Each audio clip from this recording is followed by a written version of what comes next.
Small Journeys, Big Healing. A therapeutic travel guide for those navigating depression. Travel videos usually show you the most photo-worthy spots, the biggest adventures, the perfect moments. But what if you're dealing with depression? What if getting out of bed feels like climbing a mountain? This video is for you. I'm going to show you how small journeys, even just stepping outside your door, can become acts of healing. Depression is more than just feeling sad occasionally. It's a serious condition that causes severe symptoms affecting how someone feels, thinks, and manages daily activities like sleep, eating, and work.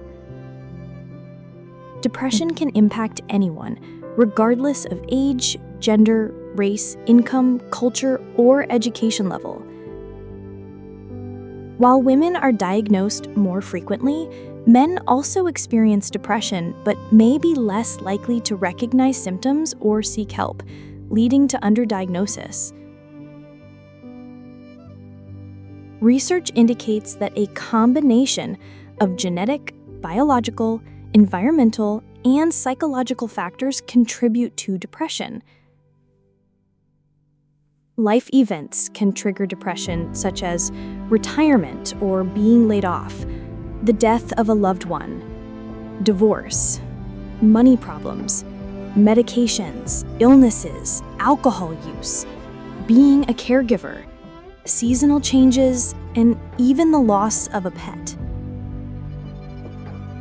It often occurs alongside other mental health disorders or chronic illnesses, like diabetes, cancer, heart disease, and chronic pain. These conditions can worsen each other, and sometimes medications for other illnesses can contribute to depression symptoms. Travel doesn't have to mean expensive trips or perfect photos. Sometimes the biggest journey is from your bed to your front door. Nature and new environments can help break negative thought cycles. Movement, even small amounts, has proven mental health benefits. This is my friend's story. My journey with depression began during an incredibly challenging period in my life, rooted in a cascade of losses and overwhelming stress that seemed to compound with each passing month.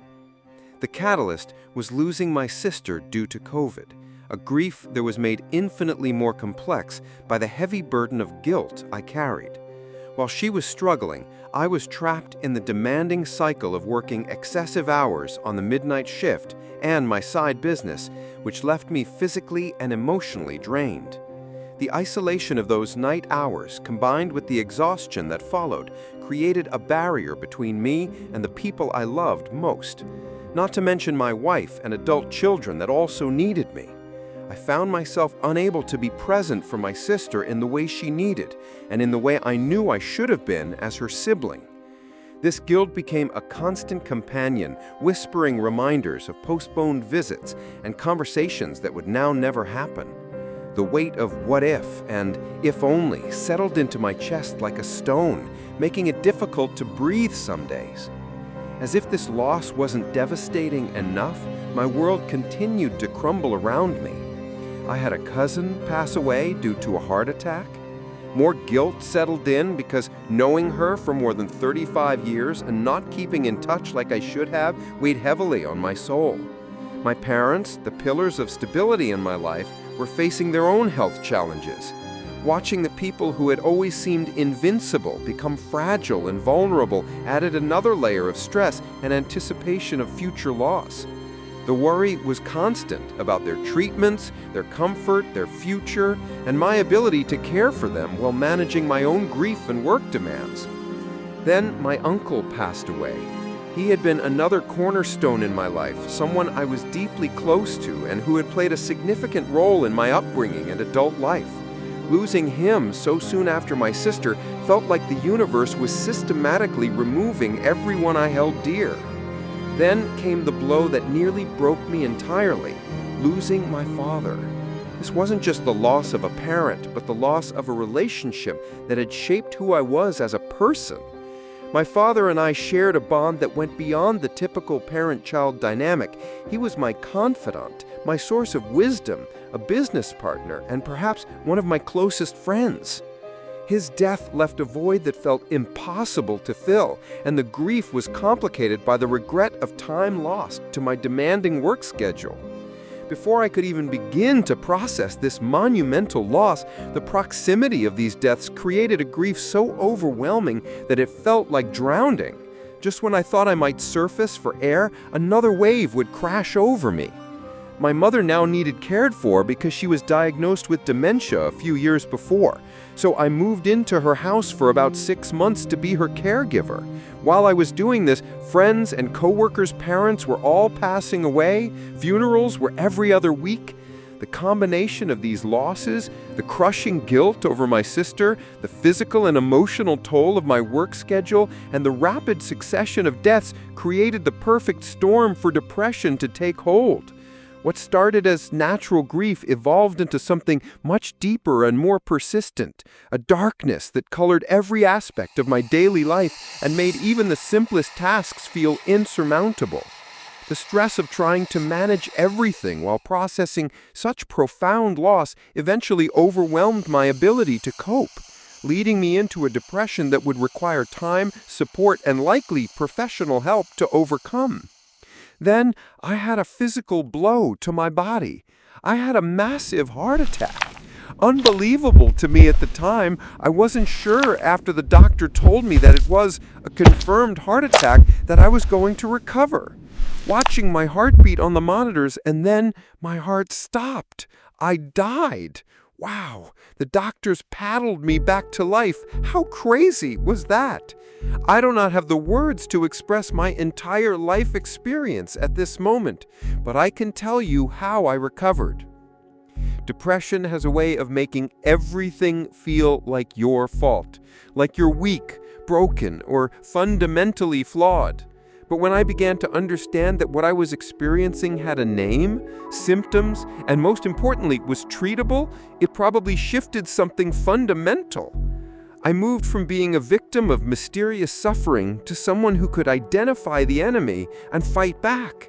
This understanding gave me permission to seek help without shame and probably helped me make sense of thoughts and feelings that had seemed overwhelming or confusing. My spiritual life became a wellspring of strength when everything else felt uncertain. Faith offered me something depression couldn't touch, a connection to hope, purpose, and unconditional love. In those darkest moments when I couldn't see a way forward, my spiritual beliefs probably whispered that this wasn't the end of my story. Prayer, meditation, and Christian music may have given me moments of peace in the chaos, while my faith community provided both practical support and reminders that I wasn't walking this path alone. My relationship with the divine became a source of resilience that depression couldn't erode. Choosing therapy was an act of self-advocacy that required tremendous bravery. In those sessions, I probably learned to recognize the lies depression was telling me and develop tools to challenge negative thought patterns. My counselor, also a spiritual believer, helped me untangle complex emotions, process past hurts, and build new coping strategies.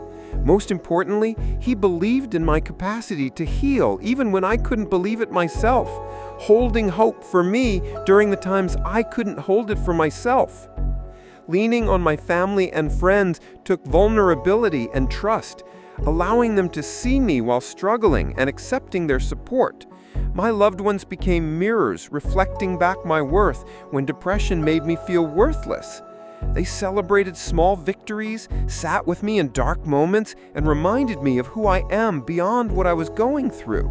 Sometimes they probably didn't know what to say, but their presence alone communicated that I mattered and wasn't facing this alone. Pushing myself forward was perhaps the hardest part, taking action when everything in me wanted to withdraw. Some days pushing forward might mean getting out of bed, taking a shower, or going to the gym. Other days it meant showing up to therapy when I didn't want to go, reaching out when isolating felt easier, or trying a new treatment approach. I refused to let depression have the final word, even when progress felt impossibly slow. What makes my recovery story so powerful is how I didn't rely on just one approach. I built a comprehensive support system that addressed different aspects of my healing. My faith fed my spirit, counseling equipped my mind, relationships nourished my heart, and my own determination fueled my actions. Each element reinforced the others, creating a foundation strong enough to support my recovery and ongoing well-being. My story is a testament to the fact that depression, no matter how dark it feels, doesn't have to be permanent. With the right combination of support, treatment, and inner strength, it's possible to not just survive, but to build a meaningful, joyful life on the other side. You too can overcome depression with small steps and the will to push forward.